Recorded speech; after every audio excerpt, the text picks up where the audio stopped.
нарушение контроля за оборотом ПВМ порождает и множество других угроз миру и безопасности, not strengthening control over arms control leads to many other consequences for international peace and security that are very serious. We hope that today's open debate will allow member states to talk about threats to various regions of the world and to share their own experience, ideas, and initiatives when it comes to how to curb those risks.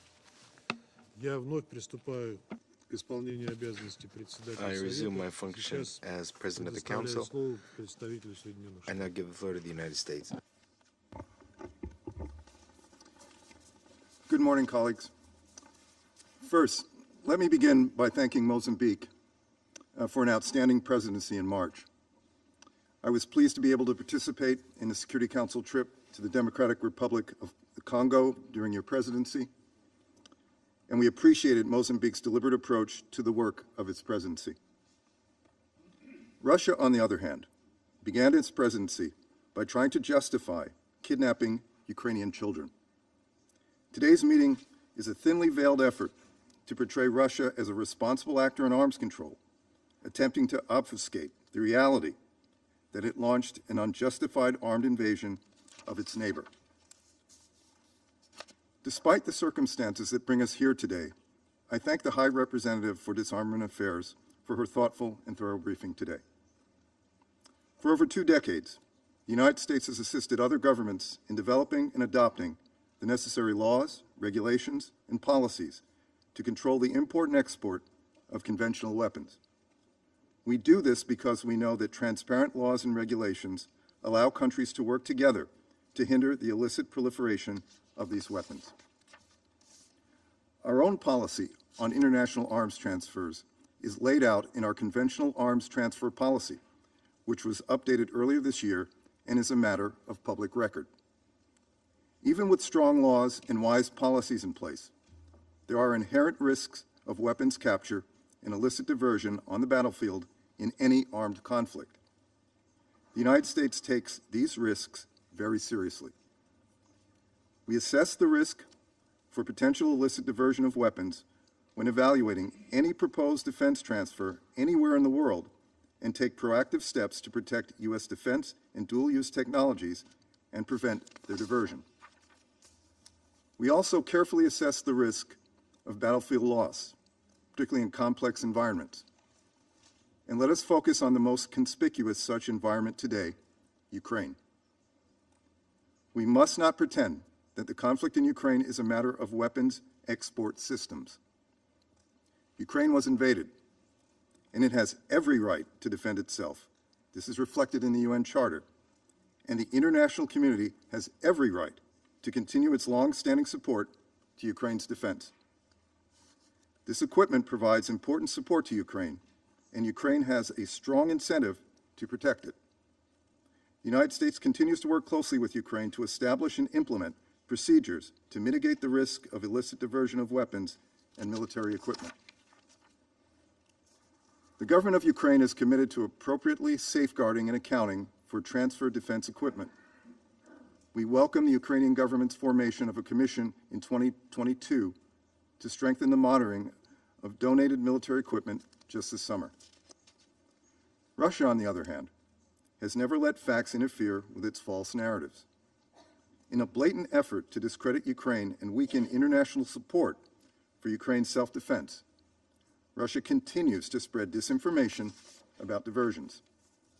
In fact, the greatest risk of illicit trafficking comes from battlefield capture of weapons by Russia and pro-Russia forces.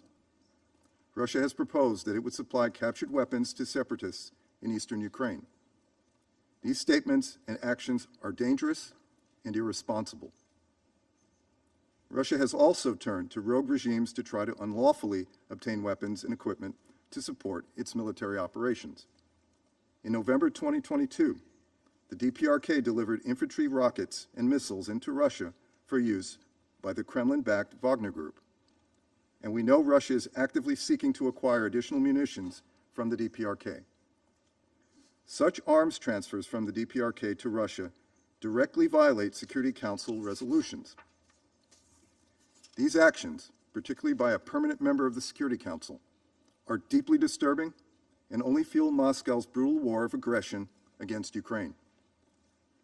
Iran has also transferred UAVs to Russia, a fact Iran's foreign minister acknowledged in public statements on November 5. Russia is using these drones to attack Ukraine's civilian infrastructure. Let me state it clearly. Resolution 2231 specifically, Annex B, Paragraph 4, prohibits all countries even permanent members of the UN Security Council, from transferring these types of drones from Iran without advance Security Council approval. The most effective and obvious path towards peace and reducing risk of illicit diversion of arms would be for Russia to end the war that it started and withdraw its forces from all of Ukraine's sovereign territory. We once again urge Russia to do so, and to do it now. Thank you. Я благодарю представителя Соединенных Штатов за его United States выступление, за for его his statement, заявление. И сейчас предоставляю слово представителю I Мальты. now give the floor to Malta. Thank you. And I too begin by thanking High Representative Nakamitsu for her informative briefing. Malta strongly supports export control mechanisms and agreements.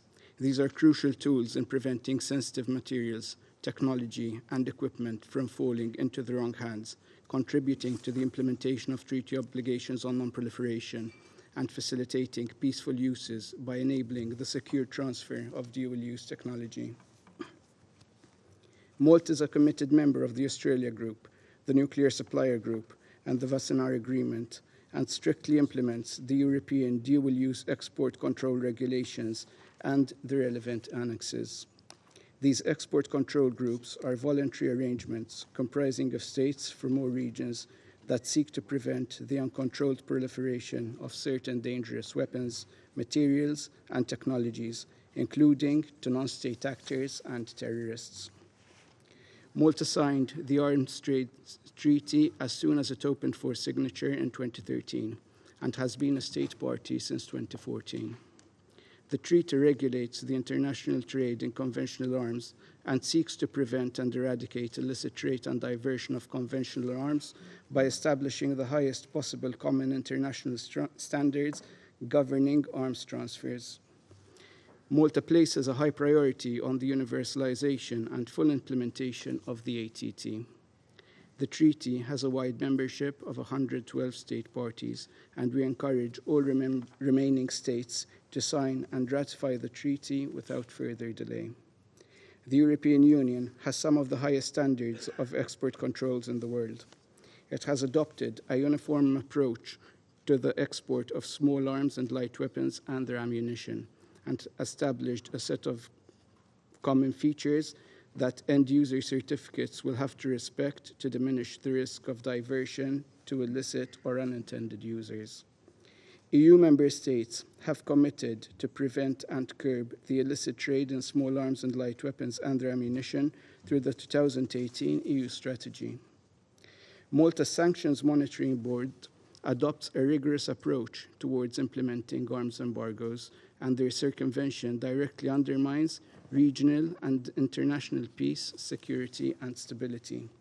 Malta fully supports the UN Programme of Action to prevent, combat, and eradicate the illicit trade in small arms and light weapons in all its aspects, and welcomes the consensus outcome reached by all member states during the BMS8 last summer.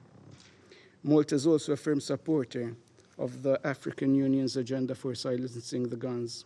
This is underpinned by our determination to break the cycle of violence and conflict in Africa through the effective implementation of agreements on landmines and the non-proliferation of small arms and light weapons in the continent. Challenges that lead to marginalized communities acquiring weapons, such as poverty and unemployment, should be addressed simultaneously to ensure a holistic approach to tackling the conflict of cycle in a sustainable manner. We have consistently supported the International Tracing Instrument, which requires states to ensure that weapons are properly marked and that records are kept, and advocated for the ITI's adaptation to new technological developments in order to remain effective. I conclude by expressing Malta's concern regarding the many different conflicts that countries around the world are having to deal with. We firmly believe that any provision of arms to state or non-state actors that violates the UN Security Council resolutions is an affront to the authority and integrity of the Security Council itself. As such, all such violations must be investigated and, when necessary, addressed in order to ensure accountability. I thank you. Я благодарю представителя Мальты за Thank the representative of заявление, Malta и for сейчас your statement, предоставляю and I слово now give the представителю floor Соединенных to Штатов. the United Kingdom. Thank you. I'd like to start by congratulating Mozambique on their presidency in March, and also thank you to Undersecretary Nakamitsu for her briefing today. As the perpetrator of a war of aggression against a sovereign nation, Russia has taken up the Security Council presidency while it fails to meet the most basic obligations of a UN member state. Russia's decision to unleash an illegal war of choice on an innocent people threatens the fundamental principles of the Security Council. And as it sources weapons for its war, Russia is violating the very UN sanctions it helped to draft on states such as Iraq and the DPRK. The wider consequences of this war on food and commodity prices are severe and are likely to drive further conflict. The UK calls on all other states to cease assistance to the Russian military and its affiliated forces. Arming the aggressor state is fueling global instability. To preserve the Charter principles of sovereignty and territorial integrity, Member States should assist Ukraine to protect itself from this aggression, in line with Article 51 of the UN Charter. The UK has provided a wide range of equipment and support to Ukraine and will continue to do so as a responsible UN member state. Colleagues, globally, the diversion and misuse of conventional arms costs hundreds of thousands of lives every year across the world, undermines security and sustainable development, and fuels conflict, crime, and terrorism. The Security Council can play an important role on this issue, complementary to multilateral and national processes. Regrettably, it is Russia that has long sought to undermine this work, opposing new texts and consistently abstaining from resolutions on this issue, such as Resolution 2117 in 2013, Resolution 2220 in 2015, and Resolution 2616 in 2021. The UK operates one of the most robust arms export control regimes in the world. We are committed to full implementation and universalisation of the Arms Trade Treaty, and we remain committed to all related UN mechanisms, including the UN Programme of Action on Small Arms and Light Weapons. We will continue to support appropriate measures through the Security Council. Colleagues, let me finish by restating one simple point. If Russia is serious about strengthening international peace and security, its first action should be to end its illegal invasion, withdraw from Ukraine, and uphold its responsibilities under the UN Charter. Thank you. Я благодарю представителя Соединенного I Королевства thank the representative of the United Kingdom for your statement, and I give the floor to France. Monsieur le Président, je remercie la haute représentante Nakamitsu pour son intervention. La menace posée par la dissémination incontrôlée et le détournement des armes conventionnelles est un sujet grave qui mérite un traitement sérieux. C'est pourquoi nous regrettons la tentative d'instrumentalisation à laquelle nous assistons aujourd'hui. Il est étonnant de voir la Russie s'inquiéter des conséquences d'une guerre d'agression qu'elle a elle-même déclenchée et dont elle porte seule la responsabilité. Rappelons les faits. Si l'Ukraine a besoin d'armes aujourd'hui, c'est parce que la Russie a déclenché cette guerre, parce qu'elle a massé des milliers de tonnes d'équipements militaires à la frontière de l'Ukraine avant de l'envahir. C'est bien la Russie qui viole les résolutions de ce Conseil pour combler ses réserves de munitions qui s'amenuisent parce qu'elle a bombardé sans relâche pendant des mois les populations et les infrastructures civiles au mépris du droit international humanitaire et que cela finit par épuiser ses stocks. Il est solidement établi que la Russie utilise des drones de combat livrés par l'Iran et qu'elle acquiert des missiles et des munitions auprès de la Corée du Nord. Certaines de ces livraisons d'armes bénéficient directement au groupe Wagner. Les exactions massives et systématiques de ce groupe sont étayées. Les autorités russes reconnaissent d'ailleurs désormais ouvertement le rôle joué par ce groupe en Ukraine, après avoir longtemps nié son existence. Monsieur le Président, la France et l'Union européenne continueront d'apporter à l'Ukraine tout le soutien dont elle a besoin, aussi longtemps qu'il le faudra. Ce soutien, qu'il soit de nature bilatérale ou via l'Union européenne, vise exclusivement à permettre à l'Ukraine d'exercer son droit à la légitime défense et de préserver sa souveraineté, son intégrité territoriale et son indépendance. Autant de principes consacrés par le droit international et la Charte des Nations Unies. Notre objectif est clair, nous voulons le retour d'une paix durable. La seule voie pour y parvenir est de mettre en échec l'agression russe. Monsieur le Président, la France souligne le cynisme de la Russie qui se réfère à des instruments auxquels elle n'a pas adhéré.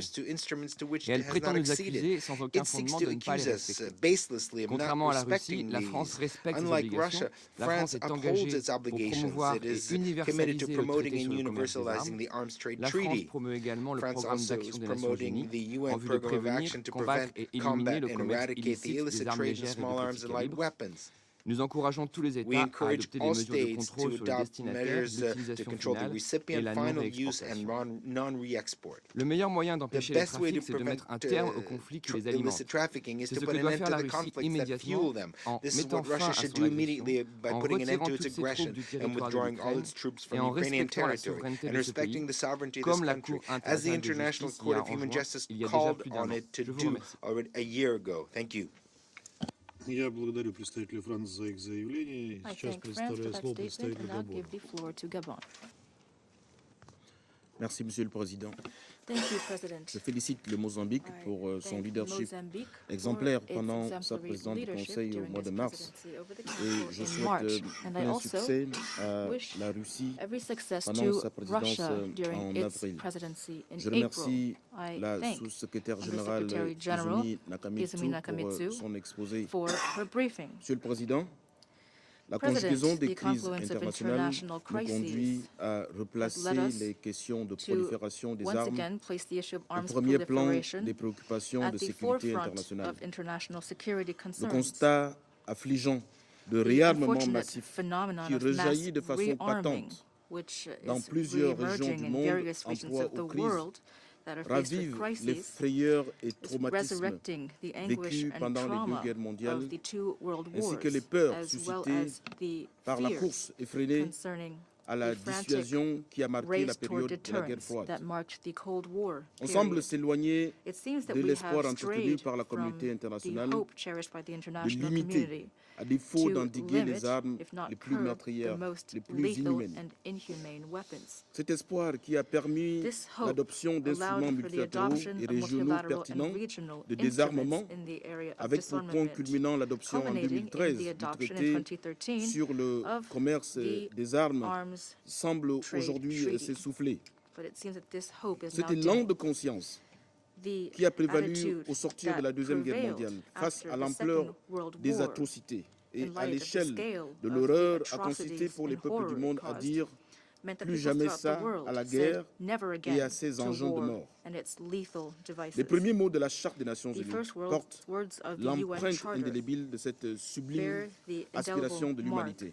De façon incompréhensible, notre génération est témoin inactif d'un terrible recul, comme si la coupe de sang versée n'avait pas été assez pleine, comme si l'ivresse de la destruction n'était pas assez ravageuse, et comme si notre humanité était frappée d'une amnésie pathologique sur son histoire récente, qui nous a amenés même à fonder cette organisation sur les cendres mortuaires de la SDN. Revoilà les démons de l'armement à outrance hanter les esprits pour un irréversible recul vers les abysses de notre humanité. Au-delà des principaux faits récents, il importe d'en mesurer les implications, d'aborder les possibilités de réponse qui s'offrent à la communauté internationale et de tirer les enseignements des crises successives pour renforcer la lutte contre la prolifération des armes. with regard to strengthening the fight against arms proliferation, especially nuclear weapons, which are part of a much broader problem, including various other WMD, chemical, biological, and radiological weapons. This includes the development in a growing number of countries of ballistic capabilities that could significantly extend potential military theaters. Nonobstant les motivations Despite des uns et the des autres, motivations that il est any of us important may de have, it's souligner important que les crises to récentes et underscore celles en cours that recent and s'ordonnent ongoing autour de deux crises grandes séries de caractéristiques. can be structured around D'une two part, elles s'alimentent basic des sets failles of du characteristics. régime On one international de hand, non-prolifération. they are fueled by D'autre part, weaknesses in the elles international sont non-proliferation particulièrement regime. On dangereuses the other hand, pour la especially sécurité dangerous for internationale international security et appellent and une require mobilisation urgent urgente de mobilization la communauté of the internationale. international community. Monsieur le Président, Mr. President, les peuples du the monde ont peoples of the placé world un grand have tribut pinned d'espoir great hopes sur les traités on de disarmament désarmement, treaties, notamment le régime especially the international de international non-prolifération nuclear nucléaire, non-proliferation constitué regime, du traité sur la comprised of the non-prolifération des Treaty armes on nucléaires, Nuclear le TNP, Non-Proliferation, or the les NPT, traités relatifs aux zones treaties exemptes on d'armes nucléaires, zones des free accords de of garantie nuclear conclus weapons, par les and différents États safeguard avec agreements l'AIA et concluded des régimes de by contrôle states with the des exportations de biens and sensibles. the control La regime gravité de of la exports situation of actuelle sensitive goods. ouvre une The phase current critique situation pour is the la beginning of sécurité a critical internationale, stage avec le for risque de international voir une security, with véritable the risk dynamique of seeing de a real prolifération trend nucléaire toward nuclear produire ses effets au proliferation, cours des prochaines années, which could take place avec over the au next few moins years, trois dangers with at majeurs least pour la 3 major sécurité dangers for internationale. international D'abord, security. First porter of all, atteinte undermining à la crédibilité the du credibility TNP, of the NPT, comporter un fort posing risque de a déstabilisation major risk internationale of susceptible international de déboucher destabilization sur un that paysage could lead to stratégique a much more beaucoup plus unstable instable. strategic landscape, Et troisièmement, and thirdly, accentuer les interrogations sur les exacerbating liens and possibles increasing entre questions about prolifération potential et links terrorisme. between proliferation and terrorism. Monsieur le Président, Mr. President, la dissuasion réciproque a certainement deterrence été was of importante course important durant la during guerre the froide Cold entre les deux War blocs. between the two blocs. Cette époque est But manifestement that révolue. era La obviously is course à over. la dissuasion est aujourd'hui Race plus for que jamais deterrence porteuse de risques today d'escalade non is maîtrisés especially ou fraught de with the mauvais risk contrôle of politique uncontrolled sur les forces escalation or poor nucléaires, political control over pour ne nuclear pas parler du forces, scénario d'une not to mention the déstabilisation scenario interne of du potential fait de la internal complexité des destabilization due to contextes the et de la complexity of multiplicité des acteurs situations and the concernés. many actors involved. L'accentuation des tensions Exacerbation entre of pôles tensions d'influence between et la hubs of quête influence insatiable d'hégémonie the constant quest for amplifie la hegemony propension des États à amplify the renier tendency leurs of engagements states internationaux, to renounce their ce qui international constitue une commitments, which is an difficulté additional supplémentaire pour le difficulty contrôle des for transferts de the technologies control of en matière d'armement. transfer of nuclear Surabondamment, technology.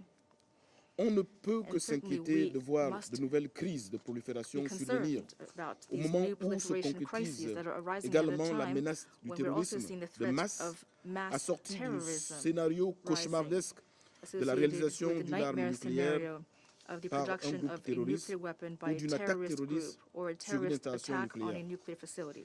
Il ne s'agit pas This is d'une hypothèse not d'école.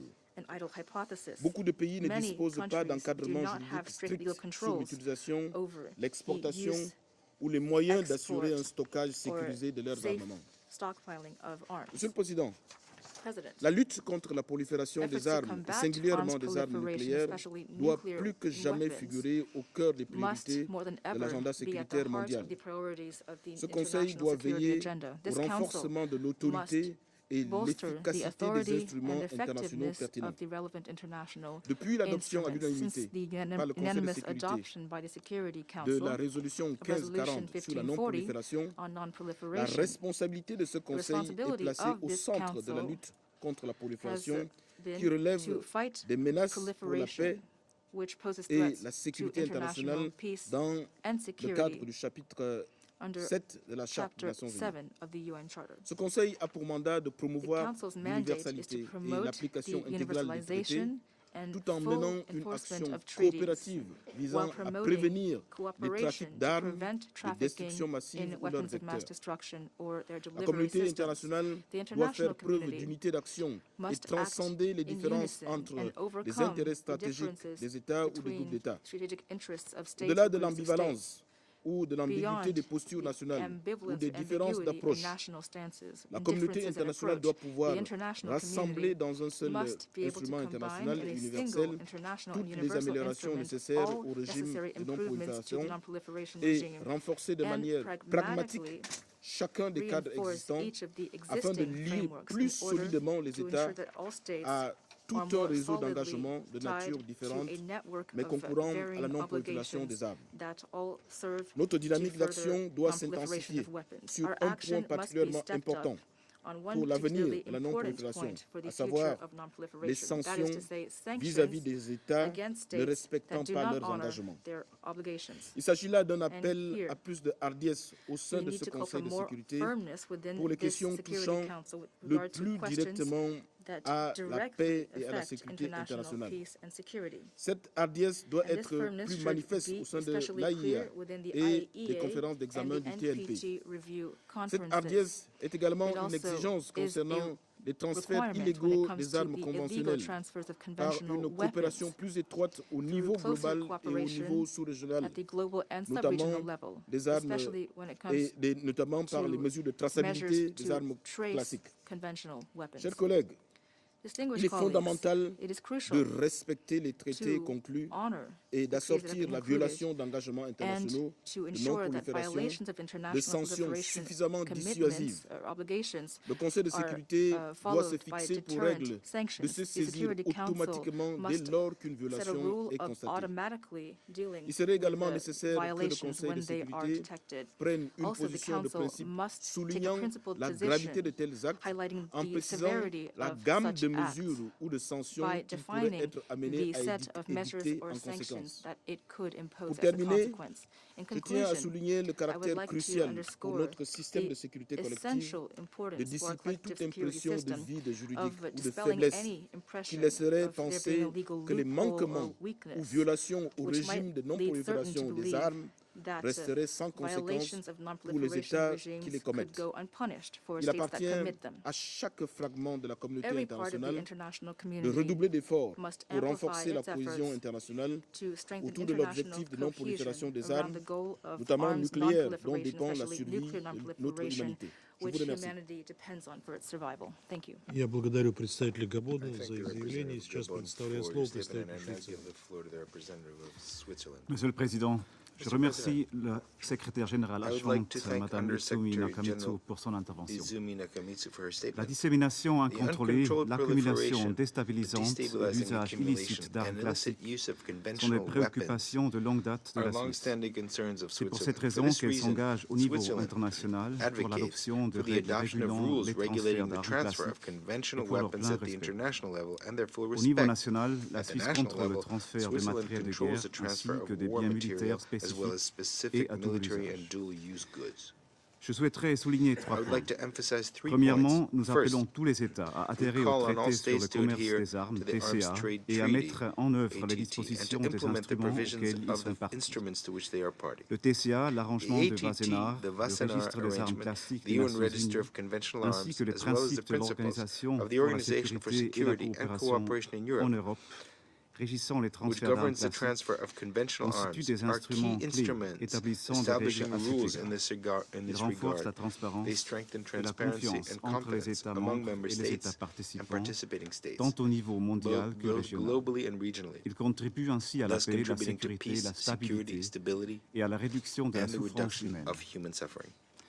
Deuxièmement, la Charte des Nations Unies autorise l'usage de la force armée dans des cas spécifiques. Pour que l'acquisition de telles armes par des États soit légitime, le droit international et les règles applicables aux exportations d'armes classiques doivent être respectés. Il est également primordial que les États s'assurent que les armes livrées ne puissent pas servir à commettre des crimes de guerre, tels que des attaques dirigées contre les civils, des biens de caractère civil ou d'autres crimes de droit international, notamment les violences basées sur le genre. Il est ainsi essentiel que des mesures pour limiter ces risques et pour prévenir d'éventuels détournements soient prises, notamment en évaluant les risques avant les transferts, en utilisant des certificats d'utilisateur final et en mettant en place des vérifications après l'expédition. Troisièmement, Thirdly, les États membres sont member tenus de states are respecter required les to comply obligations with en matière obligations d'exportation on d'armes conventional classiques, arms exports, résultant des mesures resulting prises from par ce measures Conseil taken by agissant en this vertu Council du chapitre acting 7 under de la Chapter Charte des 7 Nations Unies. of the UN Charter. Des violations de ces résolutions dans We're plusieurs concerned about contextes nous violations préoccupent. of these Les resolutions livraisons in several d'armes contexts. classiques en violation de ces Conventional arms dispositions shipments in violation of these déstabilisent des provisions situations déjà destabilize fragiles already et fragile sapent les contexts efforts and visant à la undermine efforts résolution et to prévention resolve and des prevent conflits. conflict. La Suisse va continuer Switzerland will de s'engager continue pour que its l'exportation et commitment to l'utilisation ensuring that d'armes the export classiques and soient use of conformes au droit conventional arms international comply et with aux règles international law applicables. and the applicable Merci de rules. votre Thank you for attention. your attention. Я благодарю представителя Швейцарии за их The заявление. representative of Сейчас Switzerland for his предоставляю слово statement, and I now представителю give the Мозамбика. floor to the representative of Mozambique. Mr. President, I begin by congratulating and wish good luck to the Russian Federation for assuming the presidency of the Security Council for the month of April.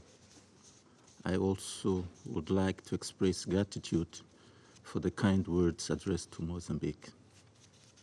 Mr. President, I wish to thank you for convening this open debate on the important and timely topic on the risks stemming from violations of the agreements regulating the export of weapons and military equipment. We also wish to thank the briefer and the Secretary General Izumi Nakamitsu for her useful insights. Mr. President, my country, Mozambique, attaches great importance to the topic under discussion today. The world is currently experiencing growing tensions in international security and an increase in the illicit trade of small arms and light weapons. Such arms significantly hamper our collective efforts to achieve and maintain peace and security. According to the 2021 report of the Secretary General, around 176,095 civilians were killed between 2015 and 2020 in various armed conflicts. Furthermore, 27% of civilians' deaths were caused by small arms and light weapons. Critically, access to small arms and light weapons by terrorist groups has also exacerbated armed violence. The proliferation and illicit trafficking of those weapons has disproportionately affected the people living in the most vulnerable regions of the world, in particular the African continent. The illicit trafficking of small arms and light weapons are further aggravating the poor living conditions and the well-being of people who have already been living in precarious situations due to protracted conflicts. This unfortunate situation is happening despite calls from the international community demanding increased transparency in military armament sales, particularly in regard to trade in small arms and light weapons. Furthermore, we are also witnessing arms and ammunition purchases worldwide, with uncooperative sellers being subjected to enormous political pressure, even reportedly involving direct blackmail and threats. It is in this context that the implementation of the United Nations Programme of Action to prevent, combat, and eradicate the illicit trade in small arms and light weapons and Africa's silencing the guns agenda is of paramount importance, and advances in this matter are urgently needed. Mr. President, we believe that preventing violations of agreements and regulations related to the transfers of conventional weapons and military equipment constitutes a collective responsibility by all UN member states. Allow me to make some concrete suggestions on the potential way forward.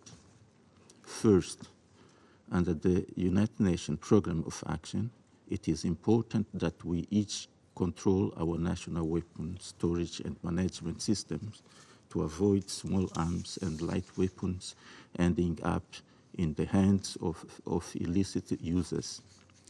To this end, Mozambique continues to reinforce its strategies and has hosted international experts to share knowledge and best practice with national authorities as part of its ongoing peace process. At the same time, we must also look at and beyond our borders to halt the illicit flow of weapons.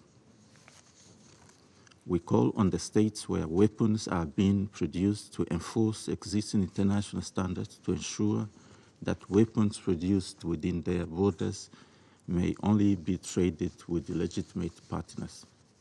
Second, the arms race must stop for the preservation of international peace and security.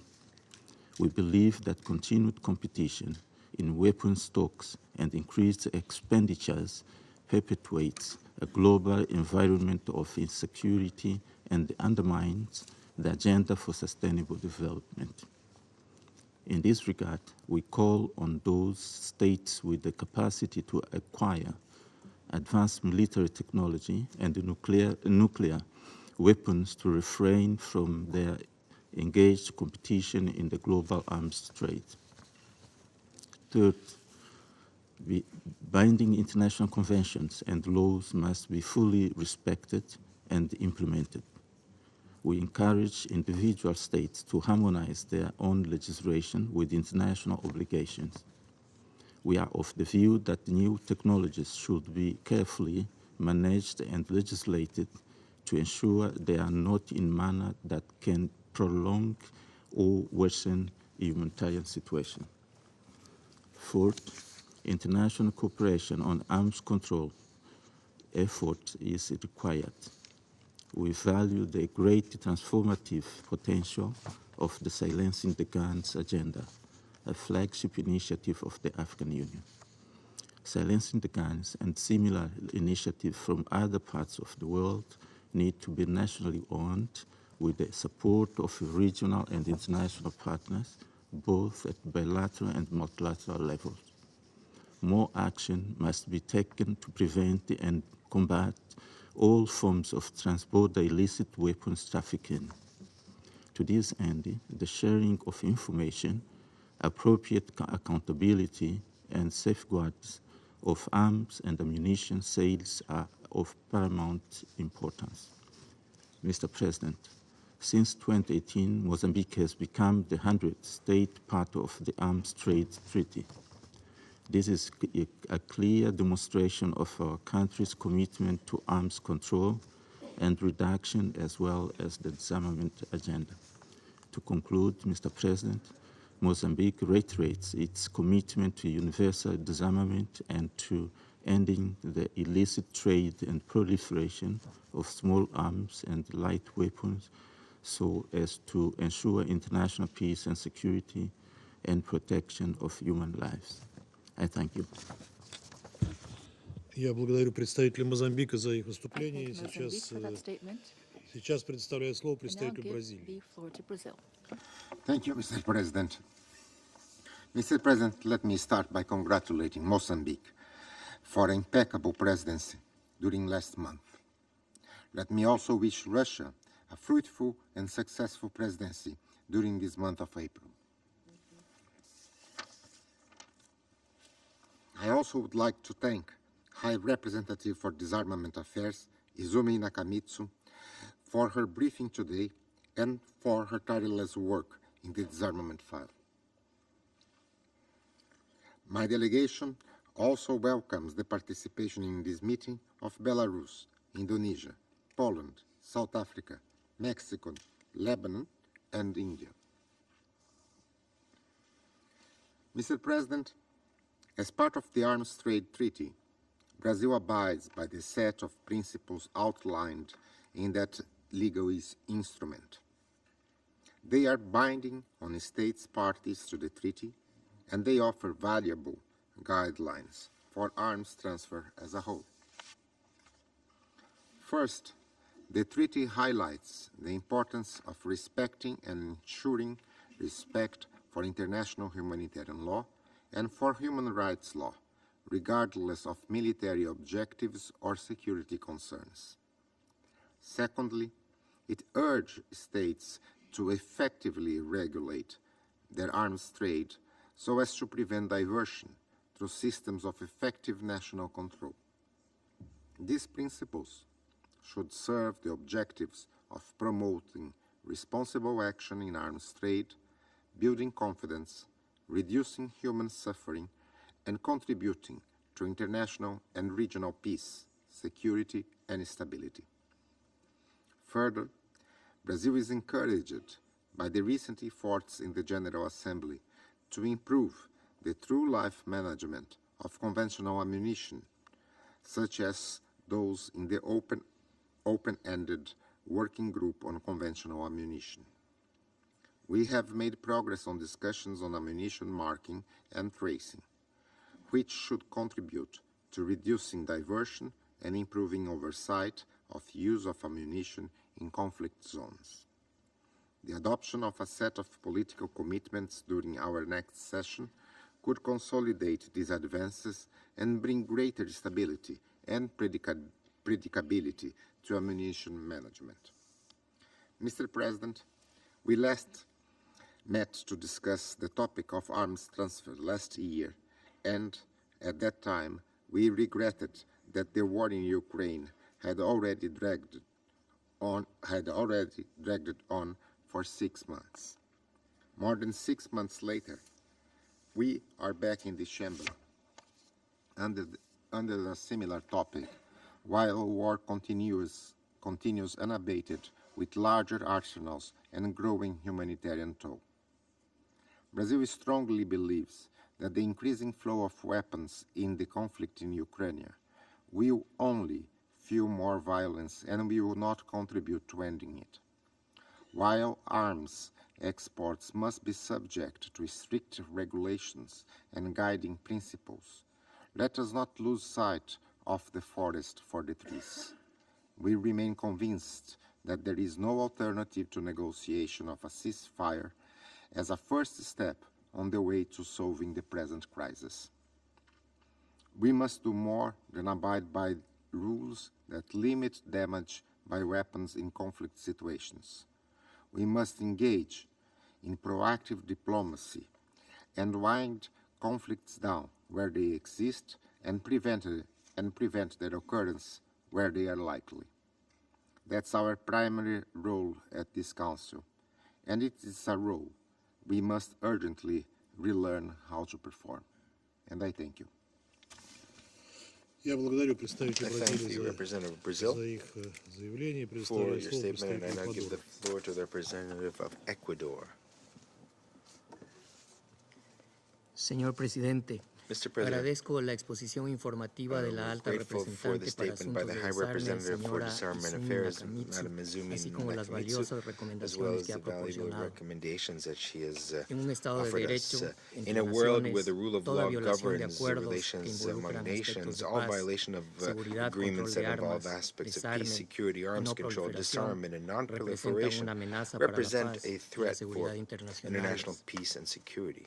Esto es el caso, por ejemplo, de la violación de las garantías de seguridad con respecto a la adhesión de Ucrania al Tratado de No Proliferación de Armas Nucleares acordadas en el Memorando de Budapest. También es el caso de las violaciones de embargos de armas y de regímenes de sanciones que prohíben tales exportaciones o transferencias. O peor aún, es el caso It is the case of exports of weapons towards countries that are carrying out hostilities or operations to effect military occupation in violation of the UN Charter. The Security Council must, with the greatest determination, join multilateral efforts so that the main producers and exporters of conventional weapons do not favor their industries over global stability. Conventional weapons continue to be one of the main causes of deaths and victims around the world. They aggravate conflicts, they fuel terrorism and transnational organized crime, They deteriorate security in border areas.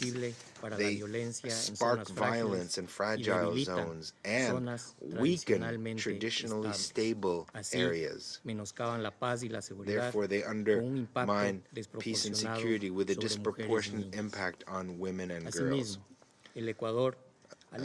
Therefore, Ecuador will always be concerned about the impact on peace and security represented by the destabilizing accumulation of firearms and their uncontrolled flow, including the massive deliveries of weapons and munitions in any situation of armed conflict. In all cases, we're concerned about the risks of diversion, circulation, and escalation, and we recognize that measures to check these risks are essential, including, of course, the fundamental element of export control measures. And in implementing these measures, states must comply with their responsibilities derived from their international obligations, including regional or multilateral obligations. Beyond this, the Security Council must beef up its efforts in support of an integrated management of weapons and munitions as the main thrust to reduce violence around the world. For this, it is essential that the Council supports efforts implementation and strengthening of the United Nations Program of Action to prevent, combat, and eliminate the illicit traffic of small arms and light weapons in all its aspects, as well as the international tracing instrument and others. Also, the time has come to revitalize efforts at the effective implementation of Resolution 2220, which takes into account all the multi-sectoral aspects as well as the need for synergies within and outside the UN system, and that also encompasses the issue of export controls. Also essential is for export control efforts to focus on the need to ensure the protection of the civilian population and the life and security of people. Ecuador is concerned that weapons are continue to be produced and exported, weapons that are incompatible with the norms of humanitarian international law due to their indiscriminate impact on people. Ecuador rejects cluster munitions in general, or the use of explosives in densely populated areas, or any production, export, or the use of weapons where it is impossible to comply with the principles of distinction, proportionality, and precaution. Before concluding, allow me to mention that we are alarmed that in 2022, global military expenditures exceeded $2 trillion. And that in the context of the military aggression against Ukraine, the trend in 2023 has continued to worsen. We urge the Russian Federation to put an end to its military occupation and to its hostilities against Ukraine. Ecuador rejects armed violence, militarization, and the arms race. At the same time, we unquestionably recognize the right of nations to legitimate self-defense in conformity with international law and the United Nations Charter, including its Article 51. Lastly, the Council should be guided by the recommendations contained in the biannual report S/2021/839 by the Secretary General. We hope that the next report examines in greater depth the measures that this Council should adopt to counter the threats to international peace and security. Thank you very much. Я благодарю I представителей thank the Эквадора за representative заявление. of Ecuador Сейчас for your statement, предоставляю and I give слово the floor представителю to Албании. Albania.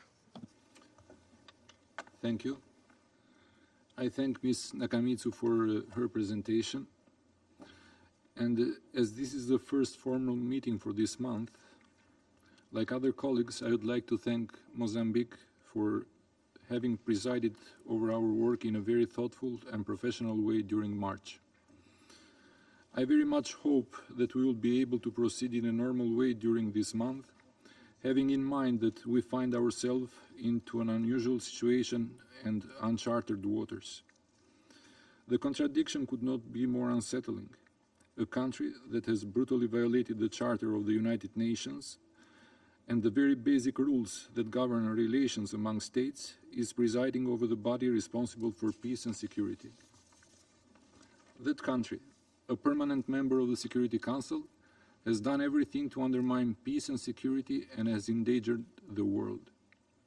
As this is unprecedented, member states and the worldwide public opinion have the right to feel worried. We are here to discharge our responsibility as a member of the Council in respect of the rules of procedure that govern this body, and in no way to credit the current presidency with moral credentials. Colleagues, Albania attaches great importance to disarmament, non-proliferation and arms control instruments. We stress the need not only to preserve, but also to strengthen further these instruments. The Arms Trade Treaty recognizes the legitimate interest of states in transferring arms. A faithful implementation of the ATT is a humanitarian imperative in order to prevent serious violations of international humanitarian law. Unfortunately, we are witnessing a worrying trend when a number of states are moving away from their obligations. One of the most worrying examples is the policy conducted by Iran, which, by its actions and illegal transfer of weapons to its proxies in the region, as well as to other countries, seeks to undermine peace and security. We have also, more than once, highlighted here the latest policies of Russia that, in violation of UN Security Council resolutions, is using weapons purchased from the DPRK in Iran to feed its illegal war and destroy Ukraine. Colleagues, illicit small arms fuel armed violence and organized crime, global terrorism and conflict. They pose a serious threat to peace, reconciliation, safety, security, stability, and sustainable development. We support the universalization of the Arms Trade Treaty as a crucial instrument capable of mitigating risks. We call on all states, in particular major arms exporters, importers, and transit states, to ratify or accede to the treaty without further delay. We also encourage the effective implementation of the Program of Action on Small Arms and Light Weapons and the International Tracing Instrument. They constitute the main framework of measures to prevent, combat, and eradicate the illicit trade in small arms in all its aspects. We reiterate the importance of arms embargoes and their implementation by all member states. We encourage states to strengthen monitoring capacities, the enforcement of arms embargoes, and finally, to support the work of United Nations expert groups. We stress the importance of cooperation among regional and sub-regional organizations in the fight against armed trafficking and diversion. In closing, we believe that transparency measures, such as arms export controls, contribute to the strengthening of mutual trust between states. Mutual trust is essential in the defense and promotion of the principles of arms control, disarmament, and non-proliferation. It serves to maintain the international order based on rules established in the Charter of the United Nations. I thank you. Я благодарю представителя Албании за заявление. Сейчас предоставляю слово представителю Китая. Mr. President, 首先，我要祝贺俄罗斯担任本月安理会主席。中国代表团将支持你和你同事的工作。我还要祝贺莫桑比克顺利完成上个月轮值安理会主席的工作。主席先生，我感谢俄罗斯倡议召开今天的会议，也感谢仲满全高级代表刚才的通报。当前国际安全形势变乱交织，地缘政治博弈日趋激烈，全球安全赤字有增无减。在此背景下，全球军贸规模不断扩大，地区军备竞赛日益抬头。不负责任的武器出口愈演愈烈，国际和平与安全面临巨大的风险与挑战。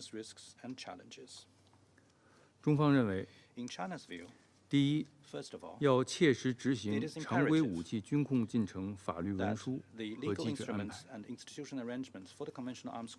为规范军贸行为，国际社会经过长期不懈努力，推动制定了联合国轻小武器行动纲领、识别与追查文书、武器贸易条约、枪支议定书等重要文书，建立了联合国常规武器登记册等重要安排。会员国应积极支持联合国在常规武器军控领域的主渠道作用，忠实全面履行条约义务，提升有关条约的普遍性和有效性，充分利用并不断完善相关机制，有效加强武器出口管控。安理会此前曾讨论过大规模杀伤性武器、轻小武器等问题。俄罗斯倡议召开此次会议，为促进安理会在相关领域的讨论注入了新的动力。第二，要高度关注武器装备出口对冲突本身和冲突后局势的影响。常规武器持续非法流入战乱冲突地区，无异于火上浇油，只会导致战事日益加剧，问题延宕难解。战争结束后，这些武器往往在当地继续流散，夺取无辜民众生命，更是贻害无穷。阿富汗和伊拉克发生的惨剧提醒我们，必须以更负责任的态度处理向冲突地区输入武器问题，特别是应切实执行最终用户和最终用途证明制度。同时，我们要精准设计安理会制裁，在执行相关武器禁运的同时，保障冲突当事国国防和军队建设的需要，并防止武器流入非法武装和恐怖分子之手。第三，要坚决反对利用武器出口服务地缘政治私利。我们呼吁各国，特别是军事大国，履行自身国际义务，采取负责任的武器出口政策，停止利用武器出口干涉他国内政。这里我不得不指出，某个军事大国实行松散的武器出口管理制度，长期向非国家行为体转让军品。2019年，该国撤销签署武器贸易条约。2022年，该国武器出口总额占全球的近40%，可谓一家独大。该国对外开展核潜艇合作，转让武器级高浓铀。该国背弃在外交公报中所作承诺，挑战他国主权，纵容分裂势力，不断升级军售。凡此种种，无一不是在制造对立、输出动荡、推进地缘战略、挑动紧张局势，必须加以抵制。第四，要大力推动构建均衡、有效、可持续的安全架构。去年4月，中国国家主席习近平提出全球安全倡议，主张各国坚持共同、综合、合作、可持续的安全观和安全不可分割原则，共建持久和平、普遍安全的世界。这一倡议也为常规军控进程和武器装备出口管控指明了方向。各国，尤其是军事大国，应带头做出表率，牢记铸剑为犁、安危与共的和平合作理念，摒弃冷战思维和零和思想，重视彼此合理安全关切，努力维护全球军力平衡和战略稳定，共同为促进世界和地区的和平稳定贡献正能量。主席先生，中方在武器出口方面一向采取慎重负责态度。至于主权国家开展常规军贸合作，不向非国家行为体提供武器。我们明确要求军品接受国政府提供最终用户和最终用途证明，承诺未经中方同意，不向第三方转让从中国进口的武器。中方于2020年加入武器贸易条约，并已启动加入枪支议定书国内批准程序。这充分体现了中方坚定捍卫多边军控进程、维护国际和平与安全的决心和诚意。中方愿与国际社会一道，继续为建设一个持久和平、普遍安全的世界，为推动构建人类命运共同体而不懈努力。谢谢主席。Я благодарю представителя Китая за заявление. Сейчас предоставляю слово представителю Японии. Thank you for the floor. I would like to thank Undersecretary General Nakamitsu for her insightful briefing. First, let me touch upon the importance of regulations of conventional weapons in general terms. Japan is deeply concerned about the significant number of civilian casualties resulting from unlawful use of conventional weapons. The illicit trade in and uncontrolled accumulation of small arms and light weapons can fuel instability and terrorism, posing a serious threat to international peace and security. Japan urges all member states to effectively and seriously implement international agreements and commitments related to the control and disarmament of conventional weapons. For example, the Arms Trade Treaty is a landmark agreement to regulate international trade in conventional arms. April 2nd marked the 10th anniversary of the adoption of the ATT. Japan calls upon all member states that have not yet done so to join the treaty. In addition to the treaties, UN Security Council resolutions stipulate obligations for member states. There are growing concerns over reports of Iranian and North Korean weapons being transferred to Russia in violation of relevant Security Council resolutions. Transfer of arms in violation of Security Council resolutions is illegal and should never be tolerated. The Security Council should support efforts to investigate and clarify these cases to ensure the full implementation of these resolutions.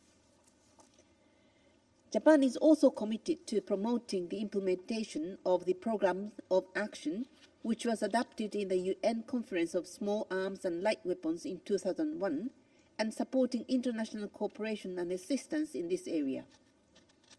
As a part of this effort, Japan, as a co-sponsor with Colombia and South Africa, has been submitted annual GA resolutions since 2001, and the most recent one was adopted by consensus last December.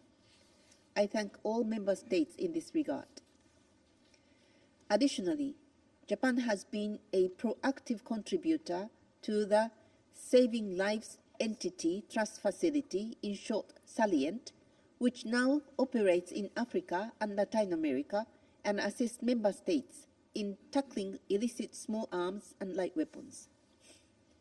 Japan reiterated its firm commitment to enhancing the effective regulations of conventional arms and combating their unlawful transfers. Let me now turn to my second point. Regarding the alleged concern about the transfer of defense equipment to Ukraine, we must look at the fundamental cause of the issue: Russia's aggression against Ukraine which the General Assembly deplored in the strongest term in its resolution. Japan reiterates our condemnation of Russia's aggression against Ukraine in the strongest terms. Russia's actions are a clear and flagrant violation of international law and the United Nations Charter. We underscore Ukraine's right of self-defense to defend itself against aggression. It is ironic that Russia, which has been hesitant to support the Arms Trade Treaty despite repeated international call, is accusing other countries of violating the treaty. The support of the international community to stop aggression is entirely legitimate for the maintenance of international peace and security and for ending the continuing violations of human rights and humanitarian crisis in Ukraine. By contrast, no nation should support Russia's aggression. Russia should not abuse its position as the President of the Security Council to divert attention away from its acts. I thank you for all your attention. Я благодарю представителю Японии за ее заявление. Предоставляю слово представителю Объединенных Арабских Эмиратов. Mr. President, at the outset, I would like to express sincere appreciation to Mozambique and congratulate it for its successful presidency of the Security Council last month. And I wish the same to the Russian Federation during its assumption of the presidency of the Council this month. I would also like to thank Undersecretary General Nakamitsu for her briefing today. In recent years, we have witnessed a worrying rise in geopolitical tensions.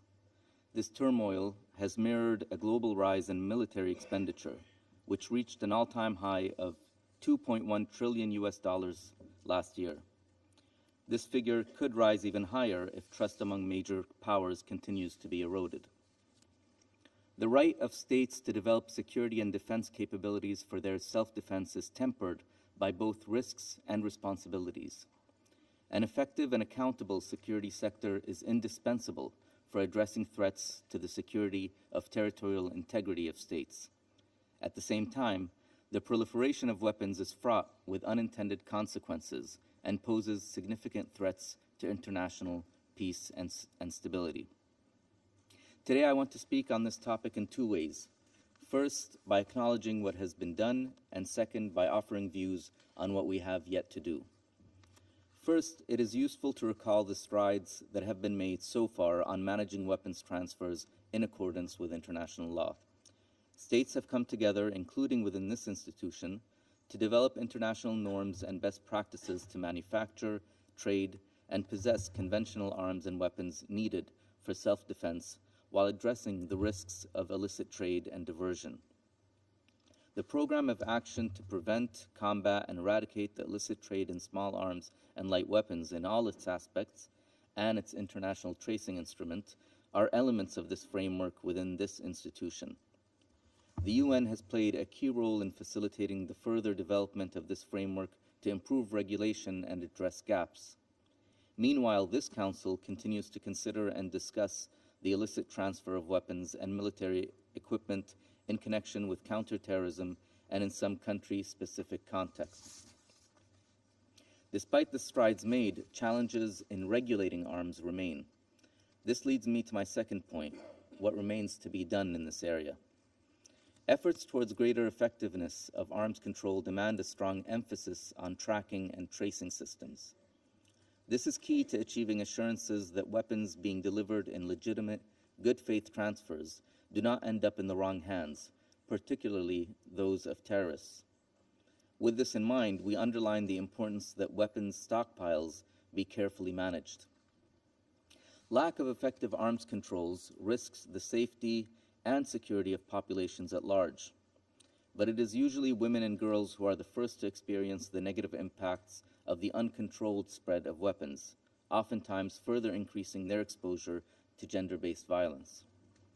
We cannot address the destabilizing impact of the illicit proliferation of arms without referring to weapons of mass destruction. Chemical, biological, radiological, and nuclear weapons pose some of the most significant and existential threats to our survival. Though the performance of international instruments regulating such weapons has long been discussed both within and beyond this chamber, participation and enforcement must be strengthened. We encourage all member states to join the Nuclear Non-Proliferation Treaty and other agreements for the regulation of WMDs, and to comply with all relevant international obligations, including Security Council resolutions. Until this is done, the proverbial sword of Damocles remains poised over our heads. Mr. President, weapons and arms may be a reality of the world we live in, but the UAE will never tire of calling for peaceful means, including diplomacy, for the resolution of disputes and for the cessation of hostilities the world over. Before that moment is reached, before the guns are silenced, we must do everything we can to mitigate the risks associated with the use and transfers of arms around the globe. Above all, our discussion today takes place at a time when urgent humanitarian needs and longer-term development are not being adequately met. And so, we should recall that every dollar spent on a weapon is one less available for funding schools, hospitals, public services, and the very institutions that strengthen international peace and security. Thank you, Mr. President. Я благодарю представителя Объединенных Арабских Эмиратов за их заявление. Сейчас предоставляю слово представителю Ганы. Thank you, Mr. President. Let me begin by congratulating Mozambique for its successful presidency last month, and to wish you and your delegation the best of luck and a successful presidency. I also thank your delegation for convening this open debate, as well as the High Representative for Disarmament Affairs, Izumi Nakamitsu, for her briefing to the Council. Inasmuch as the ideal world should be anchored firmly on a culture of peace, the reality is that very few periods of human history have been free from violence and war. That reality has shaped over the past century and more the international laws and commonly agreed rules that have aimed to abate the impact of conflicts and wars on our aspiration for stable and peaceful societies. As we have come to appreciate from the two major last wars, instruments of war and violence should not be wielded abroad except for the purposes of collective security or individual or collective self-defense as provided for by Article 51 of the Charter of the United Nations. As a country and consistent with the ICJ's views, we uphold the inherent rules of self-defense under customary international law, which provide that self-defense must be necessary and proportionate to the aggression. Mr. President, some have chosen to establish a link between high military expenditure and their national security. On our part, we do not lose sight of the correlation between the business of weapons and the state of insecurity around several parts of the world. Violation of national regulations on the export of weapons and military equipment have led to the proliferation of arms and exacerbated conflicts. It has also led to significant national security threats in many states. Indeed, besides the consequences of diversion, which has been particularly adverse for the African continent, the counterbalancing actions against the buildup of military arsenals by strategic competitors has also had negative global socio-economic effects. It is therefore not strange to see in recent years an exponential growth in the business of weapons and military equipment. As stated by the 2022 report of the Stockholm International Peace Research Institute, world military spending in 2021 reached an all-time high of $2.1 trillion United States dollars, as other delegations also have referred to. When one reviews the direction, trends, and upsurge in international flow of conventional weapons between 2018 and 2022, the results are intriguing, correlating with some of the armed conflicts around the world and manifesting in conflicts that have also involved non-state actors, such as political militias, criminals, and terrorist groups. In asserting the right of every state to legitimately use force within its territory, mindful of the rights of its citizens, we also make the point that the influx of weapons into any conflict situation aggravates that conflict. Mr. President, to address the risk associated with violations, we would make three brief additional points. The first is that exporting countries, particularly the major weapon exporting states, need to strengthen regulations for all aspects of export control processes, backed by effective monitoring and enforcement action to improve compliance. In emphasizing the responsibility of major exporters, 4 of whom are permanent members of this Council, we also underscore the importance of international instruments and treaties aimed at preventing the illicit acquisition, proliferation, and misuse of conventional weapons. In this regard, it is regrettable that the 5 major arms exporting countries, in this regard, it is regrettable that of the 5 major arms exporting countries, the 2 most significant have opted not to be members of the Arms Trade Treaty. We urge a reconsideration of their decision and particularly emphasize the need for the universalization of the ATT to regulate international trade in conventional arms and to prevent their diversion. As a state party to the ATT, we wish to highlight Articles 6 and 7 of the treaty, which explicitly prohibits arms transfers that would be contrary to international legal obligations or contribute to the commission of genocide, crimes against humanity, and certain war crimes. Secondly, Ghana believes that greater transparency within the rubric of international cooperation is necessary for reducing the risks that pertain to international peace and security from the production and sale of weapons and military equipment. Mindful of this concern on the African continent, regional disarmament measures such as the ECOWAS Convention on Small Arms, Light Weapons, the ammunition and other associated material, the Nairobi Protocol for the Prevention, Control, and Reduction of Small Arms and Light Weapons in the Great Lakes region and the Horn of Africa, and the SADC Firearms Protocol have aimed at ensuring transparency in arms transfer to enable states identify and trace conventional weapons in a timely and reliable manner. This is critical in combating diversion and preventing the acquisition of these weapons by unauthorized end users, including terrorist groups.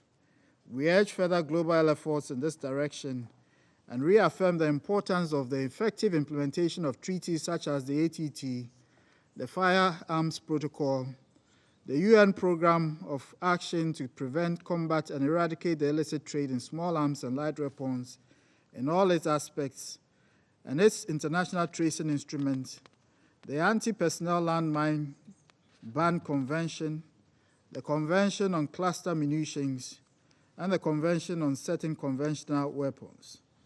Thirdly, the Council, through the tool of sanctions, has been deeply involved with efforts to stem the flow of arms to conflict parties and settings. That too, however, requires recalibration to ensure that arms embargoes do not undermine the legitimate efforts of states to defend their territory, but rather target armed groups and others who exploit opaque trading and transfer arrangements that often also benefits those who have sought to make a business out of war. This understanding must of necessity extend the effects of sanctions to those who manufacture such tools of violence and should ordinarily be responsible for how their products are traded and used. Mr. President, in concluding, I would like to underscore that while Ghana does not see any prohibition in the UN Charter against member states owning and using conventional arms in defense of their territorial integrity, if it is done in conformity with international law, we are also of the view that no matter their numbers and potencies, weapons can never settle a conflict permanently. Dialogue and diplomacy remain the only pathway to the peaceful resolution of any conflict. I thank you. Я благодарю представителя Ганы за их заявление. А сейчас я хочу сделать дополнительное заявление в своем качестве представителя Российской Федерации. К этому нас вынудили заявления некоторых представителей сегодня representatives here today with unfounded accusations against Russia. We are conducting today's debate not to discuss the situation in Ukraine and the threat of continuing to flood it with weapons. We are doing this regularly and we provide relevant facts. Today, we were hoping for a depoliticized and a substantive discussion among members of the Council and other member states on the concrete risks created by the violation of international agreements in the area of deliveries of military equipment. These risks clearly exist, and it's not at all our fault that the policy of Western states regarding the Ukrainian crisis is a clear demonstration of this. We've already noted that the accusations of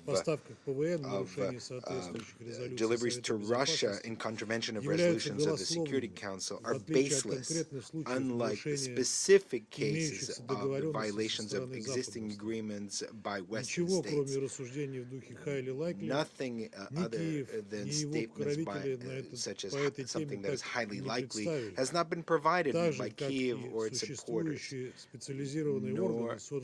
nor any of the specialized bodies established to support the specialized Security Council Sanctions Committees 1718 on DPRK has not been able to confirm any of the baseless accusations. Nevertheless, a number of Western states continues to make these accusations, which we were able to see once again today. It seems that there are no other ways other than to conceal their role in fueling the conflict in Ukraine. We'll give some concrete examples of how Western states are violating previously undertaken obligations in the context of Ukraine. Russia has for a long time noted that pumping the Kiev regime with weapons will lead to these weapons reaching black markets and the hands of organized crime and terrorists. These weapons have turned up in various European states and have been filling arsenals of organized crime, which has been confirmed by representatives of European law enforcement. And these weapons are spreading around the world and are already falling into the hands of insurgents, in particular in Africa, which everyone heard about from statements by African states here. The signatories of ATT and EU states have completely ignored their obligations when talking about deliveries of weapons to Kiev, who for many, many years has used and continues to use this weapon to shell the peaceful population and the civilian infrastructure of Donbass. Now, the pumping of Kiev with weapons continues. Over the past year, the direct overall contribution of NATO member states of military assistance amounted to $40 billion and 12 billion euros through the EU. And this is not only provided directly, but also under the banner of providing assistance in general. Quite noteworthy is a recent admission by the High Representative of the EU for Foreign Affairs, Josep Borrell, that the European Peace Fund is being used to fund weapons supplies to the Ukraine, in spite of the obvious breach of its founding agreements, obligations in the framework of the OSCE, and the program goals of the fund itself. What can this be other than a clear violation of obligations, not to mention the fact that this is very cynical? We'd like to also draw your attention to the fact that the issue of weapon supplies to Kiev has taken on a strategic dimension because the list of military equipment is expanding. So in this concrete case, certain states not only are violating their obligations, but they're not putting any kind of reasonable limits in spite of the very serious risks of the escalation of the crisis. In fact, ending the crisis in Ukraine is not something that the West is interested in. It is interested in dragging it out. The countries of the West have consistently ignored the concept that they themselves have promoted of responsible behavior when they were promoting their own interests in various regions of the world.